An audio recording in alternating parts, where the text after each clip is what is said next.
Hola, bienvenidos de nuevo a la Cueva de Pícaro. Vamos a seguir hablando de historia, pero he decidido dar una vuelta a la sección, ¿vale? Porque me estaba volviendo loco. De atrás en el tiempo, para adelante en el tiempo, atrás en el tiempo otra vez. Y bueno, pues dándole vueltas me ha ocurrido una idea que es ambiciosa, para que vamos a negarnos y va a llevar tiempo. Pero bueno, puede estar curioso, a ver qué sale. Porque además me va a obligar a mí también a investigar un poco y a recordar cosas que tengo menos estudiadas. Que es, bueno, pues para no andar, pues pasar de los Tudor a los carolingios y luego avanzar hasta las guerras de no sé quién y tal, bueno, pues vamos a organizar las cosas, ¿no? Y vamos a hablar de historia en orden cronológico. ¿Qué quiere decir esto? Que vamos a empezar desde el principio y iremos continuando y iremos, pues me pararé en cosas que me parezcan más interesantes, dedicaré más tiempo, menos tiempo, pero vamos a organizar los vídeos o en orden, bueno, vamos a intentar hacer una historia universal ordenada por orden cronológico. Ahí es nada, y ahí queda eso, ¿vale?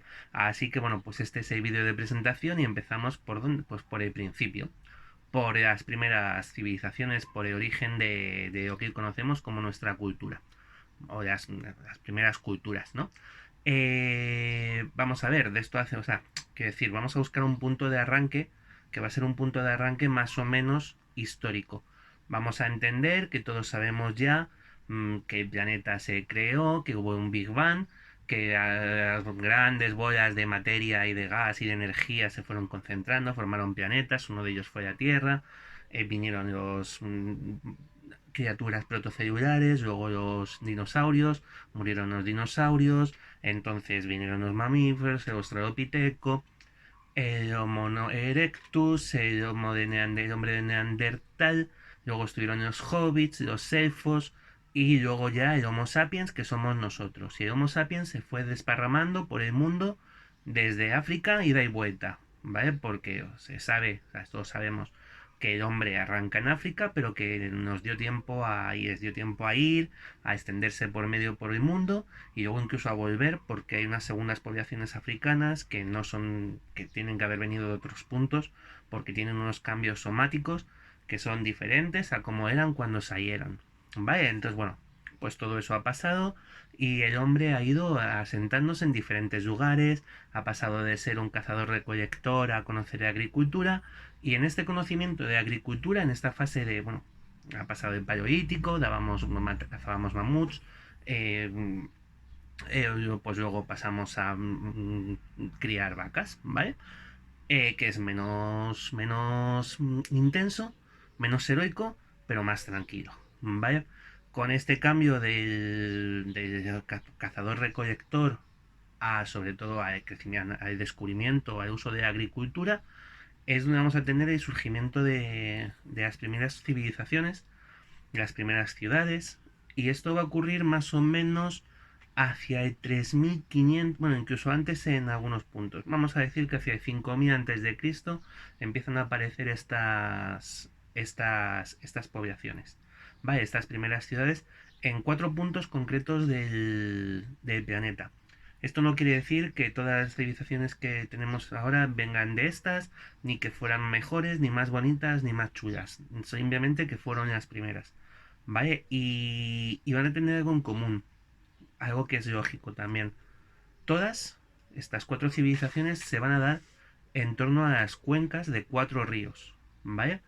Porque los hombres somos así, necesitamos agua, bueno, los hombres, los seres humanos, necesitamos agua para sobrevivir, para beber, para tal, y la agricultura también necesita agua, agua abundante, ¿vale? Entonces van a ser las cuencas de 4 ríos importantes las que alrededor de las cuales se van a organizar, se van a vertebrar estas primeras civilizaciones, ¿vale? Vamos a hablar hoy de las 4, vamos a dar unos pequeños detalles porque hay algunas además que desaparecen, otras, bueno, otras no, otras van a continuar, ¿vale? Como son la primera civilización china en el río Amarillo, la primera civilización del Valle de Indo, la cultura Harappa, las primeras civilizaciones en el próximo Oriente Medio en el creciente fértil formado por los valles, por el Tigris y el Éufrates, y por supuesto Egipto, el antiguo Egipto, en el valle del Nilo. ¿Vale? Pues empezamos.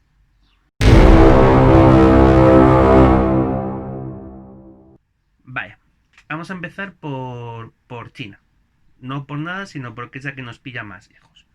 ¿Vale? Y así como que empezamos por algo un poco exótico. ¿Vale? China, el estudio de la historia de la antigua China se hace a través de una serie de listas de emperadores que se van muy atrás. Hablamos de que las primeras dinastías chinas empiezan a aparecer o se tiene constancia de documentación de estas primeras dinastías hacia el año 3000 antes de Cristo. Ojo, es muy posterior a las primeras civilizaciones que van a surgir en Egipto o en Oriente Medio, ¿vale? Pero bueno, en 3000 antes de Cristo está muy muy bien. Eh, y además anteriormente sabemos que esta civilización ya existía. En el 3000 es cuando van a empezar a fecharse sus emperadores. Pero antes China va a plantear vamos a ver que es recurrente en muchos de estas culturas. Va a plantearse un tiempo mítico anterior a sus primeros emperadores, ¿vale? Donde van a aparecer los seres que van a vertebrar esta evolución. En el caso de China, vamos a hablar de los tres Augustos y los cinco emperadores, ¿vale? Que más o menos se vendrían moviendo entre ese margen que va del pues, de 4000, 4500 antes de Cristo hasta el 3000, que es el inicio de la primera dinastía histórica. Ojo con lo de histórica, que tiene lo suyo, pero bueno, ahora lo vemos. En este tiempo de los tres Augustos, estos tres Augustos sobre los que hay diferentes versiones, pues se habla de Augusto terrenal, el Augusto celestial y el Augusto humano, o también llamado Augusto Tai, ¿vale? Em, Serán vertebradores pues, creadores de la agricultura, serán quienes enseñen a los humanos a roturar, a arar, pues, a sembrar y a conseguir al final establecerse la escritura. Bueno, y esto es una cosa que va a ser común en todas las culturas que vamos a ver. Los primeros dioses lo primero que hacen es enseñar a los hombres pues, a la agricultura. Va a ser siempre como el primer don de los dioses. Luego aparecerán los cinco emperadores, ¿vale? Pero vamos, en algunas versiones de estos augustos, de estos semidioses, vamos a decirlo así, los tres augustos incluyen, bueno, pues eso, lo que os he dicho, hay varias versiones, ¿no? El celestial, el terrenal y el humano, el celestial, el terrenal y el Tai, o incluso algunas versiones incluyen al emperador amarillo. Y este emperador amarillo va a ser también el primer emperador, el primero de los cinco emperadores de China, ¿vale? Eh, Hay cinco emperadores, lo he dicho, cinco emperadores míticos. Ojo, antes de entrar en los emperadores históricos, en la primera dinastía, ¿vale? La primera dinastía de emperadores chinos, ¿vale? Son cinco emperadores míticos, que son el amarillo, el emperador Xuanzhu, el emperador Diku, el emperador Yao y el emperador Shun. Son los cinco emperadores prehistóricos, vamos a decirlo así, o predinásticos de China. Y el caso de estos emperadores va a repetirse, van a ser siempre emperadores que van a estar dedicados a continuar esta labor que habían empezado los tres Augustos para que el pueblo de China, bueno, el pueblo de China, los chinos tienen muchas etnias. En principio, esta historia es la que corresponde a la etnia Han de los chinos, que se supone que son un poco, en su momento eran los top. ¿Vale? Entonces es como su historia la que ha quedado. Esto va a ser curioso y esto vamos a ver repetido en muchísimas ocasiones. Las historias que quedan son las de los ganadores. Y de hecho, respecto al estudio de historia de China, de esta China original, lo que se ve es que hay un patrón que se repite, ¿vale? Que llega una dinastía, el primer fundador es un héroe, la dinastía va decayendo en el tiempo, se corrompe y entonces llega otra dinastía nueva que sustituye con un héroe a la dinastía anterior. ¿Vale? Al final esto no deja de ser una justificación de por qué un grupo de poder ataca a otro grupo de poder. Lo tenemos en cosas mucho más recientes o mucho más nuestras, mucho más occidentales, como puede ser todo el trabajo que hizo Shakespeare, por ejemplo, para glorificar o darle un fundamento a la base de poder de los Tudor en Inglaterra en contra de convirtiendo a Ricardo III, al último rey de York, en un monstruito. Vaya, con lo cual como su patrona, o a quien él quería impresionar, era Isabel I de Inglaterra, que era Tudor, pues, ¿qué nos ha quedado hoy? Que efectivamente, que Ricardo III era un monstruito y que los Tudor fueron unos héroes, ¿vale?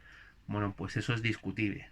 Con la perspectiva del tiempo y los datos en la mano, todo esto es discutible. Esto va a pasar continuamente, vamos a ver, en todas las dinastías, en todos los lugares del mundo. Y ya en China, en la antigua China, pues vemos este tipo de historias, ¿no? Eh, Tenemos estos emperadores que os he comentado, pasan de los 3 Augustos a los 5 emperadores míticos, en este mundo que al final se basa en el cultivo de arroz, ¿vale? Que va a ser el cereal más importante de China, en la cuenca como río, como digo, como río, en la cuenca, como digo, del río Amarillo, ¿vale? Y de hecho, su primer emperador histórico de la dinastía Qin, si no me equivoco, no, Xia, la dinastía Xia, suenan a golpe de artes marciales mortales, ¿vale?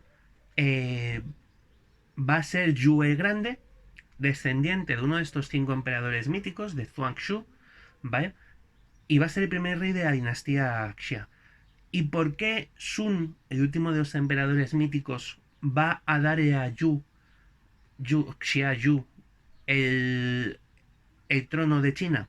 Porque Yu va a ser el que consiga canalizar los brazos del río Amarillo y evitar las inundaciones. ¿Vale? De modo que protege toda China de los efectos del río Amarillo y eso le va a hacer ser un héroe y el primer emperador de la dinastía Xia. ¿Vale? Esta dinastía Xia se va a extender aproximadamente entre el 21 y el 18 antes de Cristo y tendrá pues eso, su buena cantidad de emperadores, ¿vale? Siendo sustituidos, esto ya lo veremos el otro día, por la dinastía Tang, que va a empezar igual. El último emperador de la dinastía Xia va a ser un inútil, ¿vale? Un pelle, y entonces van a llegar los Tang para rehacer el gobierno y la gloria de China, ¿vale? Pues bueno, es poquito, como veis vamos a ir viendo pequeñas pinceladas, pero hemos terminado por hoy con China. Y pasamos a la India.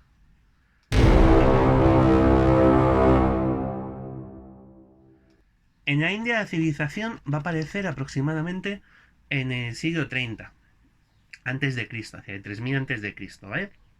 Más o menos como en China. Y va a surgir en el norte de lo que hoy es la India, más bien en la zona que ahora se disputan entre Pakistán y la India, ¿vale? Dentro de los dos grandes centros que dan nombre a las culturas de la India, del Valle de Indo, se encuentran en Pakistán, no están en la India, que son Harappa y Mohenjo-Daro. Todo esto, bueno, hay más ciudades, ¿vale? Pero las principales van a ser esta, y de hecho Harappa es la que va a dar nombre a esta cultura. Sabemos muy poquito, muy poquito de la cultura del Valle de Indo, porque no tenemos demasiados documentos y lo que se ha encontrado es sobre todo registro arqueológico, ¿vale? Por ejemplo, igual que sabíamos algunas cosas de estos tiempos míticos de los chinos, no sabemos de los indios, ¿vale? Se cree o parece que hay documentos que acreditan que ya existían o se estaban gestando los primeros dioses védicos, ¿vale? Que ya veremos cuando hablemos de la India, que tiene una religión compleja y un poco descabalante, ¿vale? Pero bueno, uno de ellos, por ejemplo, Shiva, ya estaría apareciendo en estos momentos. Shiva es el dios, es un dios muy curioso porque es el dios de la destrucción y la recreación bueno, en el panteón hindú, que ya os digo que tiene miga, es complejo, ¿vale? Pero bueno, en estos momentos tenemos esta cultura que no sabemos muy bien cómo pensaban o en qué creían o cómo trabajaban, que creó una serie de ciudades que tienen pues, su ciudadela de Mohenjo-Daro, por ejemplo, y que parecen descender bueno, pues eso, se crean en el Valle de Indo y que vienen de los poblados. Hay rastros de población que se van al Paleolítico prácticamente, con lo cual es una habitación continua de esta región, y que además hay quien dice que parte que a poblaciones de Asia Central, no, perdona, del Próximo Oriente, pudieron incluso salir de aquí, de la cultura de Indo.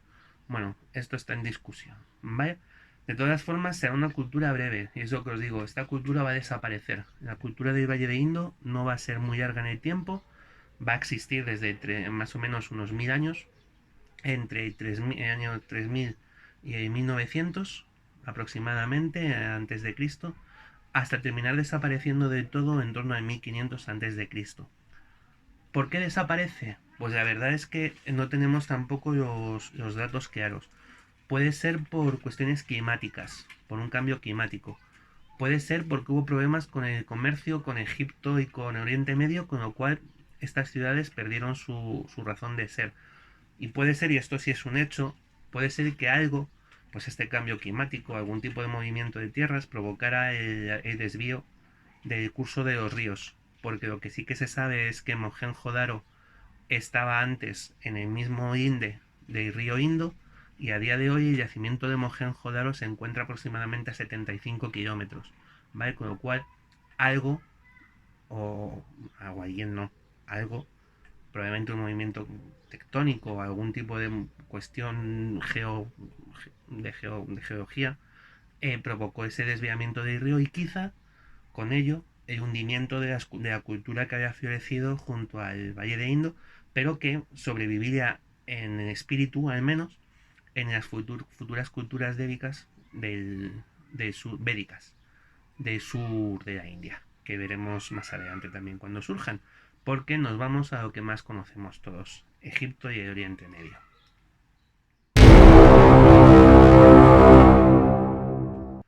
Oriente Medio. Oriente Medio en esta época, en la edad del surgimiento de las culturas, va a ser un chocho. ¿Vale? A día de hoy ya es complicado, ojo, esto debe ser que va con la Tierra, no ha cambiado mucho. Pero es complicado, es muy complicado. Yo recuerdo cuando llegué a clase de la facultad a estudiar historia, y mi profesor nos dijo que nos iba a dar Egipto, pero que Oriente Medio nos lo currábamos por nuestra cuenta. Entonces tú te encontrabas unos libros que te recomendaba, llenos de sumerios, acadios, hititas, amorreos, lo que te decía antes, que decías, pero Dios mío, ¿y dónde está Frodo? ¿Y cómo encajan en estos vikingos? No, no, es un jaleo, de verdad. Pero más que nada porque, al igual que nos hablan de Egipto y entendemos siempre que Egipto es un reino y que todo Egipto es Egipto, Oriente Medio intentamos trasladarlo a esta misma idea unicultural, de que existe una sola cultura en Oriente Medio, y no es así. Nos vamos a encontrar, de hecho, que en los primeros tiempos de Oriente Medio, lo que va a haber son varias ciudades independientes, independientes unas de otras, cada una tiene su rey, muchas de ellas tienen, bueno, algunas de ellas incluso distintos dioses, y lo que va a hacer es recibir influencias de exterior y culturas que se van a ir en algunas ocasiones comiendo a otras o conviviendo con otras. De ahí todo este jaleo que muchas veces nos presenta la historia de Oriente Medio. Oriente Medio tiene población, eh, bueno, de las primeras ciudades más antiguas del mundo están ahí. Una de las más antiguas se considera que es Jericó, incluso anterior a las que vamos a decir hablar de Sumeria en el creciente fértil en el río Jordán, pero no nos vamos a centrar en, pues eso, en el creciente fértil, en los valles, en el que se forma en esa media luna del terreno, por eso se llama el creciente fértil, que se forma entre los ríos Tigris y Éufrates en lo que hoy es Irak, ¿vale? Y que es, curiosamente, uno de estos países que vemos hoy en la televisión y que siempre está mezclado con, o todo lo que escuchamos sobre él es guerra, destrucción y muerte, pues es la cuna de la civilización, ¿vale? En Oriente Medio, a partir del año 5000 aproximadamente, ya hay rastros de habitabilidad, ¿vale? Y los primeros pobladores vamos a conocerlos como sumerios, aunque ellos nunca se llamaron a sí mismos sumerios, y son uno de los grandes misterios de la historia, ¿vale? ¿Por qué? Porque nadie tiene muy claro de dónde vinieron. Hay gente que piensa que podrían ser estos desplazados del Valle de Indo, por ejemplo. Se llamaban a sí mismos los Sanjiga, o San Giga, ¿vale? No sé cuál sería la pronunciación correcta. Sag Giga, ¿vale? Que significa cabezas negras, ¿vale? Y quizá eso nos haga pensar que forman es una etnia distinta de la etnia, no sé, los semitas, que eran los que solían, los que hay sobre todo en esta zona, ¿vale? Semitas, cananeos, bueno, pues todo esto. Hay quien dice, por ejemplo, los sumerios eran extraterrestres, o que los crearon los extraterrestres, y los mezclan, incluso los derivan con esta misteriosa leyenda de los Anunnaki, de estos hombres como si fueran hombres serpiente míticos que llegan a la Tierra y que, bueno, y crean a los sumerios para que se adoren. Porque, bueno, al final eso es lo que dicen los mitos de los mitos sumerios. Lo que dicen es que los dioses crean a los hombres para ser adorados por ellos. ¿Vale? Los dioses sumerios, Enki, Enki, An, ¿vale? Crean a los hombres para que se adoren. Y entonces, pues se crean a estos sumerios, ¿vale? Hay quien ha visto en esto señales de vida extraterrestre y de que fueron los extraterrestres los que crearon a la humanidad, o por lo menos a los sumerios, ¿vale? Y bueno, pues hay quien vamos a descartar esta teoría, ¿vale? No vamos a pensar extraterrestres, no. O sea, os queremos mucho si estáis ahí, pero vamos a dejar de estar, ¿vale? Vamos a quedarnos un poco con... Vamos a dejar que la historia tenga también sus misterios, que no todo se tiene que resolver con una nave espacial, ¿vale? Bueno, pues no sabemos quiénes son estos sumerios, de dónde vienen. Sí que sabemos que entre 3800 y 3200 ya están inventando cosas que van a molar mogollón, ¿vale? Como por ejemplo la rueda, ¿vale? O el torno de alfarero, que a día de hoy así dices, bueno, pues tampoco es una cosa loca. No, sí lo es, porque permite acelerar mucho la creación de elementos de arcilla, que en aquellos momentos se utilizaba mucho para guardar grano, para guardar líquidos, ¿vale? El sello de cera y la escritura. Las primeras escrituras, la escritura sumeria. Bueno, la escritura es la escritura, la escritura cuneiforme, ¿vale? Porque se va a hacer utilizando los filos de unas cañetas aplicadas sobre barro, ¿vale? De forma que van a formar diferentes cuñas, ¿vale? De ahí lo de cuneiforme. Lo primero que encontramos en la escritura, no penséis que son epopeyas, ni que es nada divertido, ni novelas, ¿vale? Lo primero que se va a encontrar en cualquier cultura que tiene escritos van a ser documentos comerciales, siempre. Recuentos de grano, de arroz, de trigo, de cebada, de maíz, bueno, maíz no, en Europa de momento no, ni en Próximo Oriente. De cerveza, de vino, ¿vale? De frutas, de uva, de dátiles, de lo que corresponda en cada lugar, pero casi siempre recuentos comerciales. Aunque lo que sí que vamos a tener de época sumeria, aunque lo que tenemos nos llega más tarde, pero sabemos que es un poema de creación sumeria, va a ser la epopeya de Gilgamesh, que va a ser el primer relato que tenemos escrito de la historia de la humanidad, ¿vale?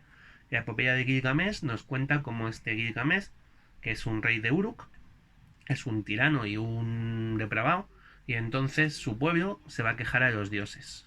Los dioses que están por la labor de escuchar, con sus naves extraterrestres, supongo, escucharon a los humanos y crean a un humano, Enkidu, para que se enfrente a Gilgamesh. Pero Gilgamesh y Enkidu, en vez de enfrentarse, se hacen amiguetes. Y se van a recorrer el mundo y a vivir aventuras. Con tan mala suerte que Enkidu muere, ¿vale? Con este drama, Gilgamesh decide convertirse en inmortal y va a visitar, encuentra a Utnapishtim, que es y a su mujer, que son inmortales y que son los supervivientes de diluvio, ¿vale? Sobre el tema de diluvio volveremos cuando hablemos de la mitología cristiana, ¿vale?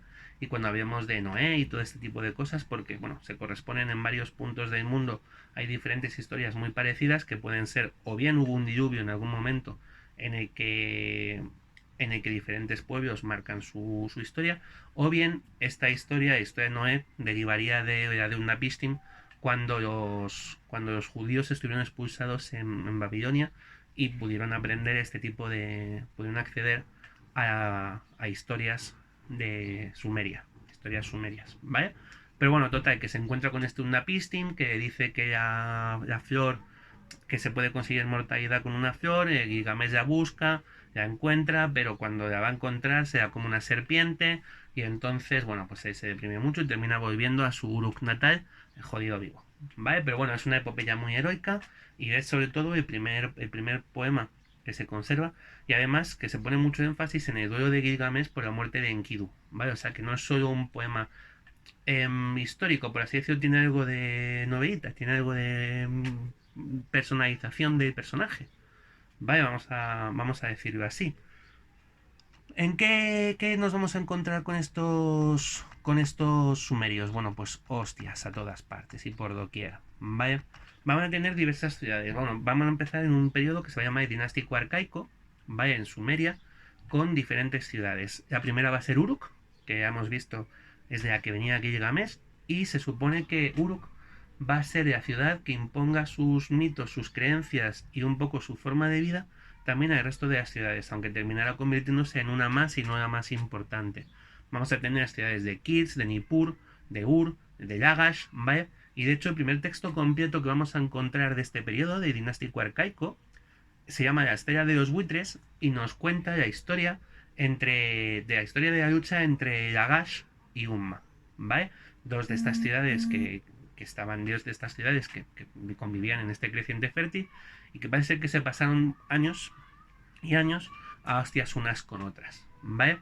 La Estrella de los Buitres acaba con la derrota de Umma en mano de Lagash, que además Lagash se va a convertir va a sustituir, como he dicho antes, a Uruk, que ya ha sido sustituida otras veces antes, como ciudad más importante de Sumer, ¿vale? Del reino de Sumer, con su rea a cabeza, pero va a durar poco tiempo porque enseguida vendrá Sargón de Akkad y cambiará el periodo dinástico y Sargón de Akkad será el gran unificador del imperio sumerio. Pero a Sargón le vamos a conocer más en profundidad en el próximo día, porque no podemos acabar el día de hoy sin hablar de Egipto.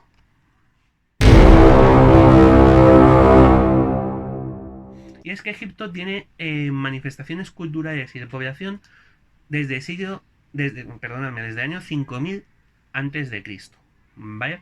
Hay rasgos culturales de población entre 5000 y 3200 sobre todo, y en el 3200 aproximadamente empezará el protodinástico, ¿vale? Pues se producirá, el país se va a dividir en nomos, encontraremos muy pronto la división en Egipto entre el Bajo Egipto. Curioso, ¿vale? Esto es al contrario, o sea, el Alto Egipto es el que está más hacia el sur, es el Nilo largo, mientras que el Bajo Egipto va a ser siempre la desembocadura del Nilo. Es muy importante que entendamos cómo funcionaba el Nilo. El Nilo va a ser, o sea, si Egipto existe es por la presencia del Nilo, y de hecho su nombre antiguo, Kem, significa tierra negra, ¿vale? Porque es lo que generaba el Nilo. El Nilo se inundaba todos los años y con una periodicidad increíble. Bueno, de hecho, se fechaban los años con las inundaciones del Nilo. El Nilo se inundaba Egipto y cuando se retiraba dejaba una capa de sedimentos muy, muy fértil, que es lo que permitió que Egipto fuera durante siglos, milenios, el granero del resto del mundo conocido, ¿vale? Y lo que va a permitir el crecimiento de una cultura tan fuerte, de un imperio tan fuerte como van a ser el imperio egipcio o esta historia, esta cultura egipcia que se va a extender prácticamente 5000 años hasta ser absorbidos por Roma, más o menos. ¿Vale? En Egipto va a ser muy importante en esta división, creo que os he dicho, la división siempre pensar entre el Bajo Egipto, que es el delta de Nilo, donde se abre la cabeza de la seta, y el Alto Egipto, que va a ser siempre el Nilo hasta Nubia, aproximadamente, ¿vale? Hasta alguna de las cataratas, luego empiezan a expandir cataratas. Cuando penséis en Egipto, en la historia de Egipto como la historia más moderna del universo, estáis muy equivocados, ¿vale? Perdonadme. Yo llegué a la facultad también con esa impresión y me duró 2 días. De hecho, terminé estudiando medieval, cuando yo iba emocionadísimo con que iba a hacer historia de Egipto. Pero es que toda la historia de Egipto se basa en piedras que aparecen en sitios y que listados de faraones, o es lo que a mí me enseñaron y no terminó de gustarme, ¿vale? Por eso me pasé a medieval. Pero bueno, que por supuesto mola todo, tiene su chicha. Es muy importante que entendamos primero el mito siriaco, ¿vale? Que va a ser el mito fundacional también de Egipto Egipto tiene uno de los panteones más complejos y más interesantes de todas las mitologías universales. Y además, como digo, es complejo porque hay dioses que son específicos de diferentes ciudades. Por ejemplo, el dios Tag es el patrón de Memphis. El culto de Osiris aparece de Heliópolis. Hay ciudades que tienen su culto a Amón. Luego Osiris va a ser el dios más importante de Abidos. Set es el protector del Alto Egipto y Horus el protector del Bajo Egipto. Pero luego Horus se va a convertir en el protector de todo Egipto. Bueno, insisto, un jaleo, ¿vale? Según el culto de Heliópolis, que es el que nos vamos a quedar, es con el que vamos a empezar, los dioses del cielo y de la tierra, Gebinun, se unieron y tuvieron dos parejas de hijos. Dos hijos, Osiris y Set, y dos hijas, Isis y Neftis. Osiris se va a casar con Isis. Osiris es el dios de la agricultura, ¿vale? Se va a casar con Isis, que es la diosa un poco de la magia, del misterio, de la noche. Es un poco así como una diosa muy mística, que además va a tener mucha influencia a lo largo de la historia posterior, incluso en Roma, ¿vale? Y se va a pasar toda su vida puteado por su hermano, por Set, ¿vale? Y puteado no en el plan de te cambio, te escondo las galletas del colacao, sino te mato, ¿vale? O sea, Set mató a Horus, perdón, a Osiris, y no contento con haberle matado, decidió que lo mejor que podía hacer era descuartizarle y repartir su cuerpo en 14 trozos por todo Egipto, em, para que Isis no pudiera resucitar, porque como era muy maga, muy poderosa, pues tal. Entonces, Set mata a Osiris, Isis empieza a buscar sus trozos y los va encontrando uno por uno hasta que encuentra los 14 trozos. Hay quien dice que solo encontró 13 y que se perdió el falo, el pene de Osiris, se perdió por el camino. Pero bueno, se lo comió un hipopótamo. El caso es que Osiris vuelve a renacer, pero ahora renace como rey del reino de los muertos. Aún así, ni estar muerto ni la ausencia posible de pene a John Bobbitt le impide dejar embarazada a Isis, que es lo que tienen los dioses, que da luz a Horus. Horus e hijo vengador.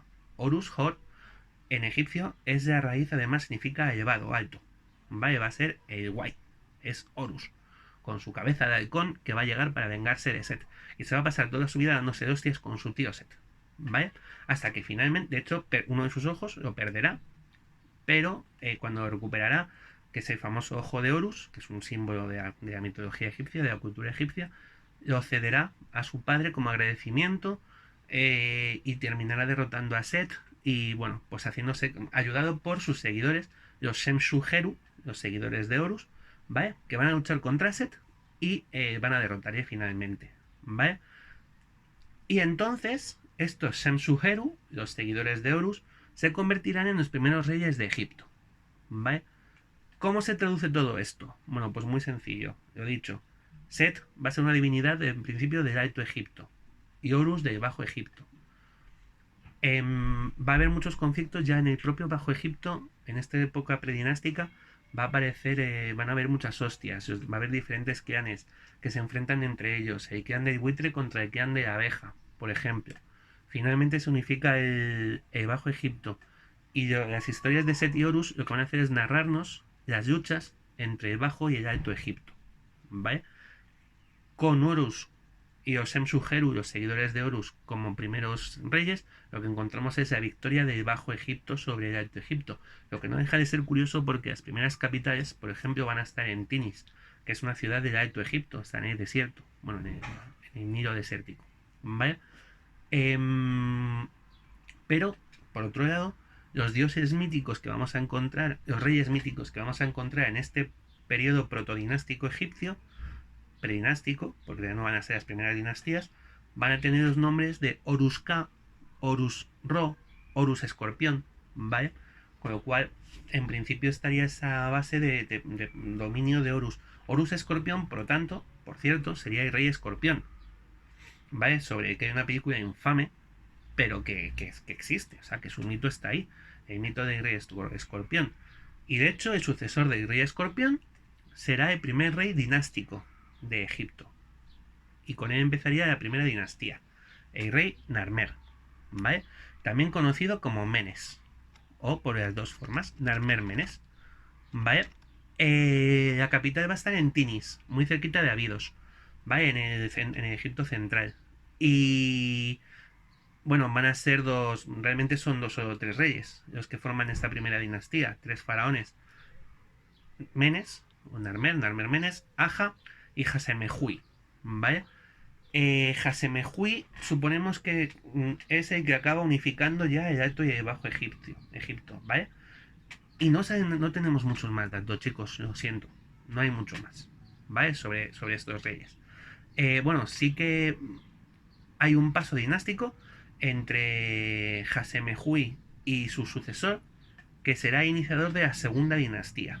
Y se llama, lo tengo apuntado, por eso miro para allá, porque tiene teita. Hetepsegemui, ¿vale? Y Hetepsegemui tiene ese nombre tan sencillo, lo que quiere decir es los dos poderes están en paz. ¿Qué nos habla de esto? De una nueva unificación del Alto y del Bajo Egipto, ¿vale? ¿Qué van a tener estos reyes de la segunda dinastía curioso? Bueno, pues lo he dicho, van a estar, su capital va a ser Tinis, ¿vale? Y van a ser los primeros que van a empezar a enterrarse en la necrópolis de Saqqara, ¿vale? Donde más adelante veremos que se hizo la primera pirámide escalonada y demás. Pero estos faraones ya de la segunda dinastía se entierran en Saqqara. Esta paz que refleja el nombre de Hetepsegemui, que una vez que he dicho dos veces, parece que me va a salir muy de fluido, debió durar poco, ¿vale? Hubo varios conflictos entre los dos Egiptos, entre el Alto y el Bajo Egipto, y que vuelven a representarse por estos conflictos entre Set y Horus. De hecho, hay varios emperadores, varios faraones de esta segunda dinastía que llevan Set como nombre, o como sobrenombre, Set Periseb, por ejemplo, lo que indica una vuelta a la adoración a Set, a este dios que va a quedar un poco como apartado por el ciclo siriaco, por la mitología de Horus, ¿vale? Pero que va a ser recurrente y que va a volver porque además va a convertirse en el protector del desierto, de las tierras ásperas y de los extranjeros. Y Egipto va a tener muchos conflictos con muchos pueblos extranjeros. Pasa un avión. Vale, se ha ido el avión. Entonces, bueno, lo que decía, vamos a tener estos enfrentamientos hasta el último emperador de la dinastía, de la segunda dinastía, Hasegemui. Que este Hasegemui, hay un evento curioso, hay un hecho curioso, que es que el nombre del penúltimo emperador es Hasegem, ¿vale? La semejanza de los nombres, Hasegem y Hasegemui, eh, hace pensar a varios historiadores, a varios egiptólogos, que de hecho podrían tratarse del mismo emperador. Y que Hasegem se cambia el nombre a Hasegemui para indicar que ha vuelto a unir los dos Egiptos, el Alto y el Bajo. Hasegemui, de hecho, será el primero en llevarse la capital de Tinis. Va a dejar Tinis por Hieracómpolis, ¿vale? Por otra ciudad que también está en el Alto Egipto, y va a ser por lo tanto el último de los faraones tinitas, que es como se llama las primeras y segunda dinastías, por su capital, por Tinis. Y por hoy vamos a acabar con Egipto también, que tampoco quiero que estos sean vídeos eternos, ¿vale? Entonces, bueno, pues hemos visto un poquito, unas pinceladas, ¿vale? Sobre el origen de la cultura china, sobre el origen de la cultura del Valle de Indo, sobre la cultura sobre los sumerios y sobre el arranque de lo que va a ser la gran cultura de Antiguo Egipto, ¿vale? Pues nada, el próximo día seguiremos con más faraones, con Sargón, probablemente con algún emperador chino, y empezaremos a hablar seguramente de Creta, ¿vale? La primera civilización que no tiene nada que ver con ríos de por medio y que va a ser el antecedente de los grandes civilizadores griegos, ¿vale? Espero que os esté gustando. Ya sabéis cómo va esto, suscribíos, compartid, hacednos preguntas, comentarios, pues lo que queráis, ¿vale? Nos vemos.